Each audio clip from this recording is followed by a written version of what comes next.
Hello दोस्तों। ये ज्यादा पुरानी कहानी नहीं है। एक दिन एक लड़का जो कि एक कंपनी में काम किया करता था, उसे किसी भी भूत प्रेत पर कोई विश्वास नहीं था। वह भूत प्रेत को बस दिमाग का भ्रम मानता था। एक दिन उसके कंपनी में कुछ काम बढ़ गया था, जिसके कारण उसे घर वापस आने में देर हो गया। वह अपने ऑफिस से देर रात को निकला।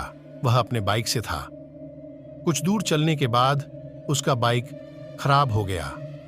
अब वह अपनी बाइक को पैदल ही लेकर चल दिया। कुछ दूर के बाद उसे एक बस स्टॉप दिखा। वह कुछ देर वहां रुक गया। उसके पास एक साधु आकर बैठ गया। साधु अपने पास एक बीड़ी रखा हुआ था। वह अजीब तरीके से उसे पी रहा था। उस लड़के की एक आदत थी कि वह किसी से भी बात करना शुरू कर देता था। वह इस साधु से भी बात करने लगा। बात ही बात में इस लड़के ने कहा, बाबा, मैं किसी भी भूत प्रेत को नहीं मानता हूं, बस सब झूठी बातें हैं। साधु ने कहा, तुम भले ही भूत प्रेत को मानो या फिर ना मानो, लेकिन तुम यह ना कहो कि भूत प्रेत नहीं होते हैं, ये सब कुछ होते हैं। इस पर उस लड़के को थोड़ी सी हंसी आ गई।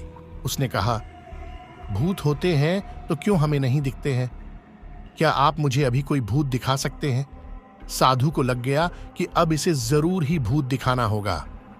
साधु ने लड़के को श्मशान घाट की ओर चलने को कहा। फिर क्या था, वह दोनों चल दिए। रास्ते में उस लड़के को थोड़ा डर लगने लगा। फिर भी वह अपने डर को कम करके आगे बढ़ते जा रहा था। कुछ देर के बाद वह श्मशान घाट पहुंच गए। श्मशान घाट में अभी कुछ लाशें जल रही थी। साधु ने उसको एक ऐसे स्थान पर बैठाया जहां कुछ समय पहले की लाश जली थी। साधु ने जमीन में एक लोहे का कील गाड़ दिया। उसमें एक सफेद धागा बांध दिया। इस धागे का अंतिम डोर उस लड़के को पकड़ने को कहा। अब उस लड़के को हद से ज्यादा डर लग रहा था। उसकी सांस तेज हो रही थी। इसके साथ ही उसके हाथ पैर भी कांप रहे थे। फिर भी उसने धागे को पकड़ लिया। साधु ने कुछ बतासा को 4 जगह पर रख दिया। सारे बतासे उस धागे की पास ही एक लाइन में रखे हुए थे। उसके बाद साधु ने लड़के को सावधान किया, अभी कुछ आत्मा इसको खाने को आएगी। जब तक वह इसको खाकर चले न जा जाए, तब तक तुम अपने हाथ के धागे को मत छोड़ना। यदि तुम ऐसा करते हो तो तुम्हें नुकसान हो सकता है। फिर साधु से मंत्र पढ़ना शुरू कर दिया। कुछ मंत्र पढ़ने के बाद साधु ने उस लड़के को आंख बंद करने को कहा। फिर कुछ देर के बाद ही आंख खोलने को कहा। जब उस लड़के ने आंख खोला तो वह जो देख रहा था उसे उसके ऊपर विश्वास ही नहीं हो रहा था। वास्तव में वहां 4 आत्मा थी जो कि बतासे को खा रही थी।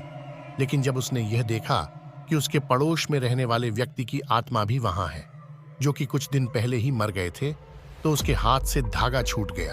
अब वहां पर वह साधु भी नहीं था।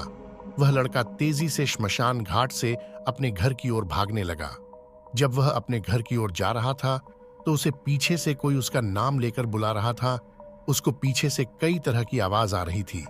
उस लड़के ने पीछे मुड़कर नहीं देखा। अपने घर जाने के बाद उसने यह सब कुछ अपने माता पिता से बताया। फिर वह अपने कमरे में सो गया और इसके बाद कोई नहीं जानता उसका क्या हुआ।